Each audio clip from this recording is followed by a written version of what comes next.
Maybe you'll see there's a bit of fog going on down there. Yeah. I realised that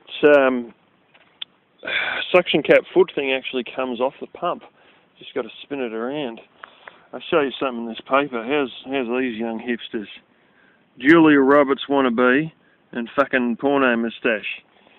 But anyway, I'll show you something else here.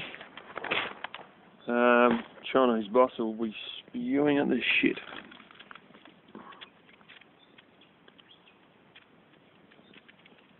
If any of you have much to do with Chinese stuff, you may know who that guy is.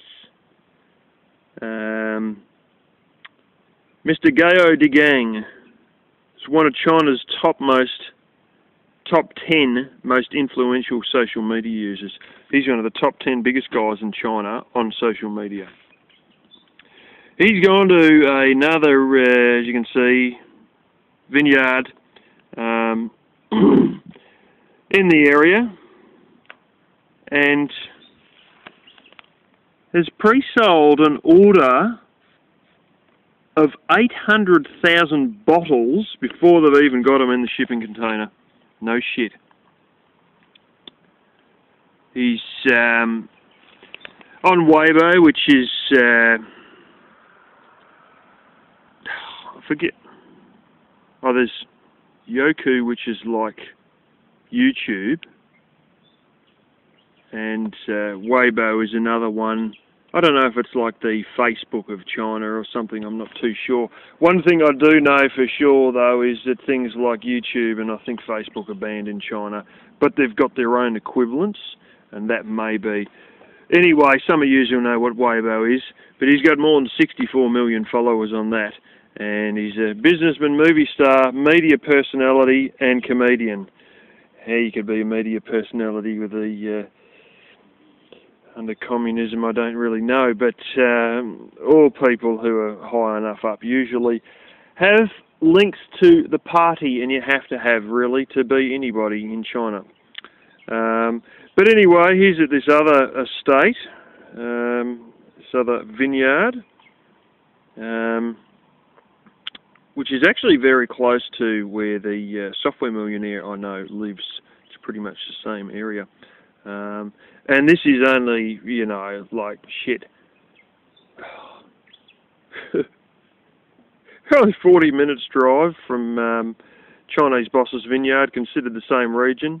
And so Chinese Boss will be spitting the dummy that this guy has referred to this other vineyard as his spiritual home, and he just decided overnight to become a wine importer as well, and has already sold 800,000 bottles before they've even got them in the shipping container. Meanwhile, old Chinese Boss is battling away trying to push his shit, and this guy has literally just come in, clicked his fingers, and sold, you know, 800,000 bottles straight up before anybody else has even tasted the damn stuff, before it's even been put in a shipping container. And as a result, he sold it under a private label, De Yun, making it the largest private label export from Australia in one fell swoop with one click of his fingers. So Chinese Boss will be fucking spewing, and he'll probably be trying to work out how to contact the guy to try and sell him his vineyard down there instead, or get him to hock his shitty wine instead. His wine, it's not too bad. Some of it's not too bad. Some of it's not very great either. But I'm no real wine tasting expert, and apparently nobody really is. It's all to do on your own personal preference, so I'm told, by a former millionaire guy in the wine industry who was my dad's former boss before he went bankrupt, and ultimately Chinese Boss bought that vineyard. But back before he was, when he was still running the place, somebody else asked him, how do you tell a good wine from bad wine? And he said, you know, to be honest, there is no way. It's just a matter of personal opinion, really speaking. But if you're in tune with what most people's taste buds are, I suppose that would really warrant what's good and what's not, if you're in tune with what everyone else thinks is what's good and what's not. But anyway, I know Chinese boss will be hearing about this one way or the other, and he'll be gritting his damn teeth. And yeah, this will give you an idea how tacky this newspaper is. They're interviewing some guy who's a marketing manager. How long in the industry? 10 months. Holy smoke, is that even a person worthy of interviewing? There's that. I knew it melted a bit, but that's actually green chocolate. It's not wasabi. I had a little bit of a lick, and yeah, it tastes fine, but they don't usually have these. They just had a bowl of them there, and a lot of the stuff they get from importers, and this one may have been one that they've just sort of got the relatives to send a big parcel over, because it's not part of their usual stock. But yeah, it's genuine bloomin' Nestle, but it might be. It's definitely from a foreign country, otherwise it wouldn't have all the bloomin'. Looks like Japanese at the back. Yeah, that's Japanese too, and that there is Chinese. The higher one, lower one's Japanese, and the higher one's Chinese. You can tell because the characters are more complicated. Anyway, I'll enjoy what was left of this melted thing. Well, just got the little bait trailer here, just packing her up with a bit of wood. Cut all the other stuff. Gonna have to leave the other thing to tomorrow. The generator's still hot, and I don't really like loading on a hot generator. I got better photos of this, and I should have showed it, but I was just taking some photos for my father. There was a couple of other bits that were, you know, just as rotten as all this shit. And you look at the top and go, oh yeah, you know, a few little cracks there, not looking too good. Oh, that piece is alright there, you know, maybe a couple of little cracks on the other end of it or whatever, but, you know, we should be alright. And that's the first layer, which itself is just about completely fucked, except for the top friggin' half an inch or something, 3/4 of an inch. And then you get that, and she's absolutely rat shit. I mean, just absolutely shambles. Look at the shit. Look at all this here. I don't know if there's little borers or something in the other one here, or it's just plain rotten. I've lifted it up and it's just all powdered out. So I've already moved some already. There's two others that were on top of here. Oh, one of them's still here. Yeah, it might be a little borer, a little hole. Another one. Really question storing this inside my house after seeing little holes there that indicate it could be borers. The stuff might be staying outside in its own little separate pile. We'll see. But, yeah, this is the thing, you know. Oh, don't use all that up. You know, don't go burn it in the fire. We might have a use for it. Yeah, well, if you don't have a use for it before long, then it's no use even as firewood. So, yeah, what do you expect though? I mean, this shit's been outside for, oh God, 10 years or something. You know, it's just funny how the top always looks alright, and yet inside it's like holds the dampness in. If it gets wet on the top, it can dry off, but if it gets inside, it gets wet and it stays wet, and it takes so long to dry off that it just goes rotten instead. But anyway, took a few photos, like I was saying, just to show him that I haven't just sort of, you know, show him exactly what is happening. He always wants to hang on to all this stuff, but I mean, you know, like, there's a bit of treated stuff, like this is treated, that one, you can see the green in it, you know. That indicates it's been treated. I think there's nothing there that's treated, to be honest. But, you know, you leave untreated friggin' radiator pine outside and it just turns to shit. I mean, this is some of the stuff. Oh, there's bits of this I cut up before and used the firewood that was over the top of this, like a pack on top of it. And, oh no, actually, yeah. This was used there. Long story. This is something different. The little marks there. It is chainsaw marks, but there's a bit more of a story behind that. I'm thinking of something else. Anyway, fuel just goes to shit if you don't do something. And I've got some beautifully bloody warped ones.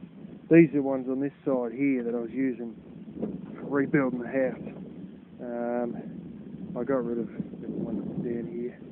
But some of these are just stuffed. Anyway, absolutely stuffed. I mean, look at the warp in that. Look at the friggin' thing. It's like a bloody banana. You wouldn't credit this shit unless you've seen it. And I've got some others out here that are sort of going much the same way, you know. Bit of an angle. Right over the other way. You know, some that are really prime stuff. There's some over here too that'll be going. That's only batten wood, that stuff. That's today's battens, not the battens that I use on my house, because it's 35 by 70 basically. The ones in my house were only like, what was it, 70 by 20 I think. So yeah, a lot of this stuff's all shit creek as well. Same sort of a deal, you know. Oh, this one you actually get to see it. It's going rotten in there. So this pack will be disappearing along with this on the top. There's another bunch there. It's all treated. That's all like. It's amazing how much of a difference it makes, actually. I mean, that's all pretty good. I actually broke that pack open. It's all even down inside. Still pretty bloody nice wood, you know. You might be able to see the green tinges. It's better when you got full sun. It's very hard to see it on overcast days, and even by eye, regardless of a camera or anything like that, even by eye, it's very hard to see the green in it on overcast days, and you can never see it all winter. It's only full sun that you can see it, you know, really pick the difference between one and the other easily. But yeah, I know you can probably see it a bit green anyway, but I know this is one of the few treated pine things. You know, all sort of goes dark and grey with this other stuff. It's on the way out. So, anyway, better keep stacking. Well, the clothes racks is definitely getting some use in there. I got the whole lot of them full, at least on this wall anyway. Only one thing on that side. I got a few more outside. The clothes horses out there. Little kitty sleeping on the bed. Hey, bud?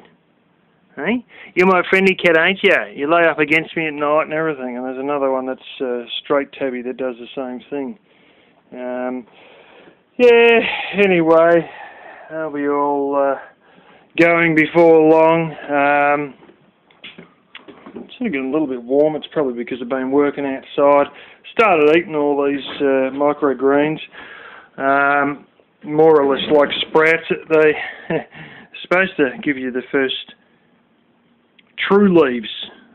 We've only got the dicotyledons, which are the first leaves, and then the first true leaves are the proper ones that they, you know, have in the long run.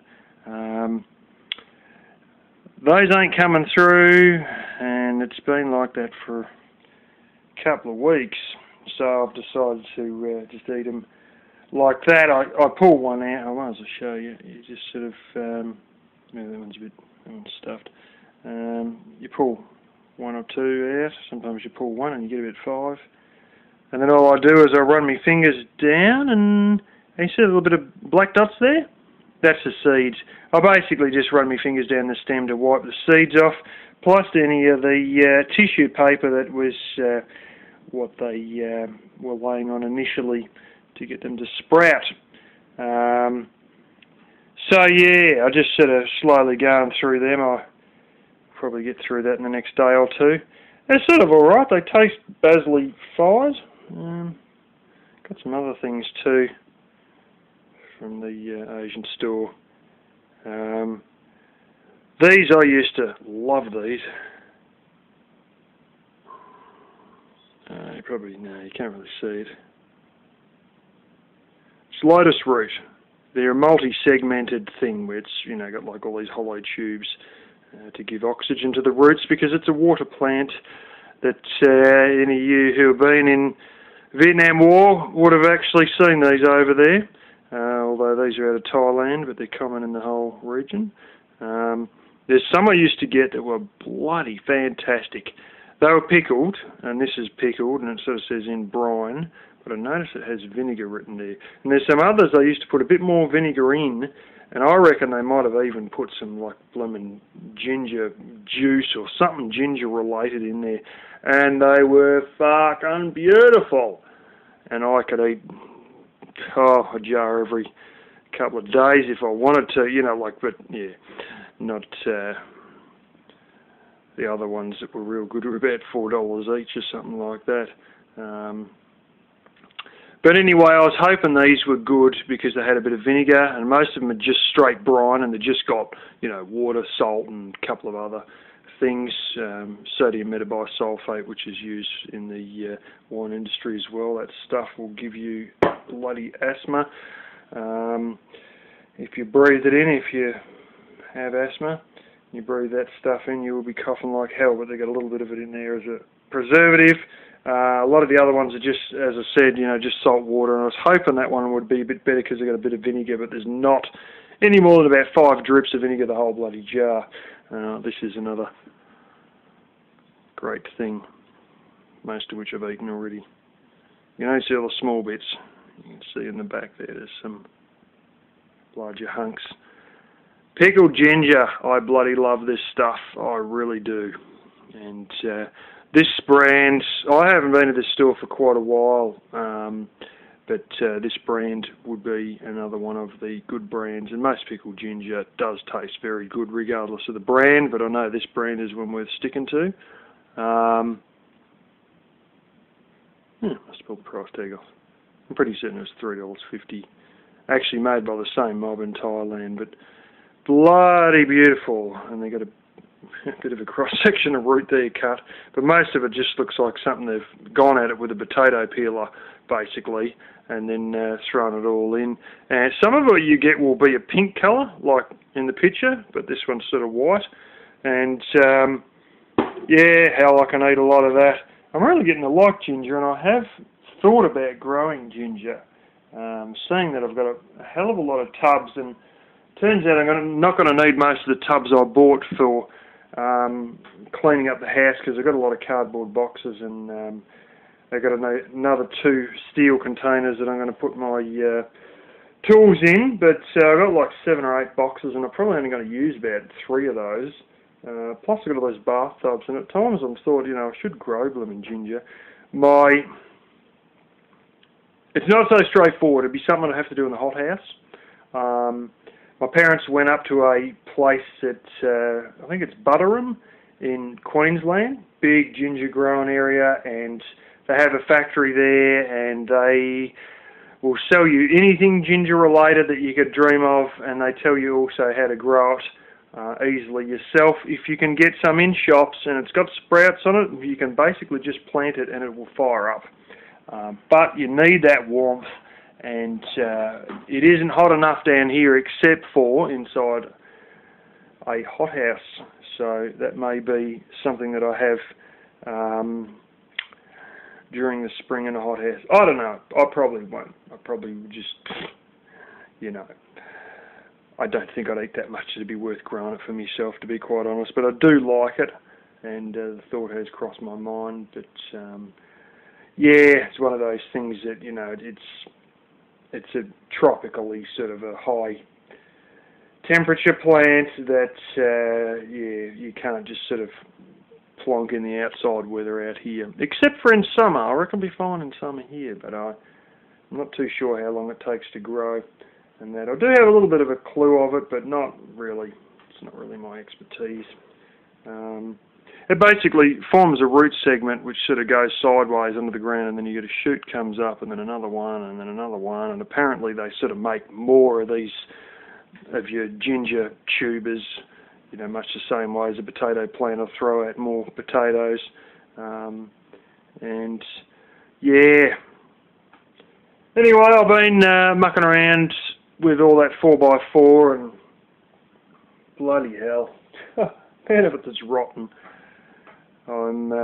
Yeah, the bonfire stack's increasing, and there's some bits that I've bought back to the house here on the boat trailer to realise that they're basically going to have to be cut in half and half taken back, because they're also rather rotten, and I've got the chainsaw out there and I've cut some of the things in half and whatnot, but I've got to do a couple more loads of that, and yeah, really speaking, I should just be getting on with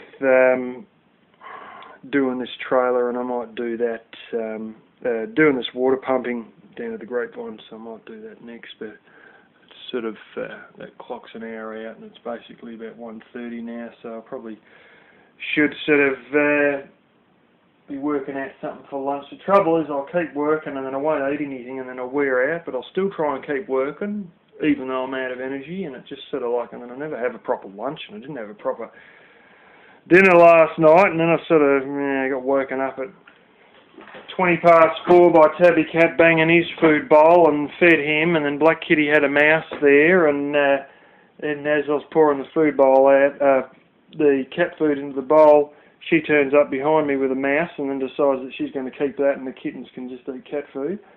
And then had to try and get back to sleep. And I was sort of hungry, and I thought if I stay up and cook myself stuff, I'll be too awake to get back to sleep. But I just went back to bed hungry, and I actually got a good sleep, which I always force myself to get up early. And I mean, I was still working outside till 9 o'clock last night. I mean, one of these people that just, you know, I don't know when to sort of call it a day sometimes, and I literally go to it's dark, and yeah, that's rather late in the summer here, especially with the daylight savings. It's you know, you'll be able to see what you're doing only just till friggin' 9 o'clock at night, and or 8:30 at night and stuff like that. But anyway, so I was about to eat something. I know what you're thinking. 5 cubic metres my arse, yeah. You would be right. Yeah. There's another load to come in, which will probably bring it to about 2 cubic metres, and there's about 3 cubic metres in the bloody burn heap, so that might all sort of add up. Flipping burn heap is way bigger than this, and yeah, it's probably about the same size as it may be, yeah. Anyway, yeah, there's a hell of a lot that's just going to be burnt. Some that'll be going back out to meet it when I trim it off at a reasonably good spot. Like that, broken off. Anyway, the next load is only going to be smaller stuff, sort of like crap like that. May have to trim a few of those. I left the chainsaw out there. I've trimmed most of them in half, but there'll probably be a few more really badly warped ones that I'll trim in half and throw on as well before I come back in. But anyways, I'm just going to go ahead and cut all this up as is, just to try and get on with it all. I'm trying to get the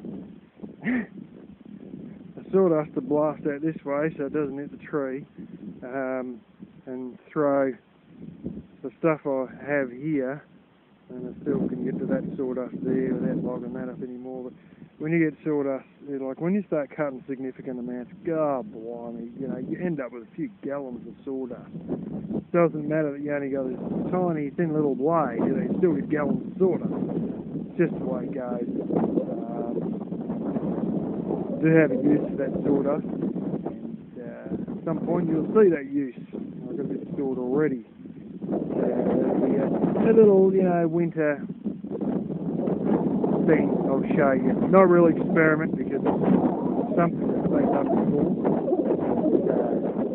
guys probably haven't seen it.